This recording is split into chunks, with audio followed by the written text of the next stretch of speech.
மன தூய்மையோட துஆ கேளுங்கன்னு சொன்னாங்க. எனவே நீங்க ஜனாசா தொழுகைக்கு வந்திருக்கிறீங்களா, நீங்க மன தூய்மையோட துஆ கேளுங்கன்னு பொதுப்படையா சொல்லுவோம். அல்லது இந்த துஆவை சொல்லி கொடுக்கிறதாக இருந்தா ரசூலுல்லாஹ் அல்லாஹும்ம மக்ஃபிர் லஹு வர்ஹம்ஹு வஆஃபிஹி வஅஃபு அன்ஹு வஅக்ரிம் நுஸுலஹு, இந்த துஆவை சொல்லி கொடுங்க. இதுல அரவாஸ் எடுத்து இதை மட்டும் கேட்டுக்கிட்டா போதும்னு என்ன செய்யாதீங்க, காட்டி கொடுக்காதீங்க. இது துஆவிலே வரக்கூடிய முக்கியமான ஒரு செய்தி.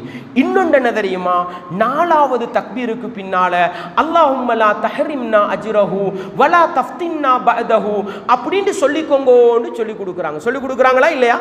எந்த பள்ளிக்கு போனாலும் சொல்லி கொடுக்குறாங்க. உலமாக்களே, மார்க்க அறிஞர்களே, கொஞ்சம் தேடி பாருங்க. ரசூலுல்லாஹ் ஸல்லல்லாஹு அலைஹி வஸல்லம் அவர்கள் எந்த இடத்திலாவது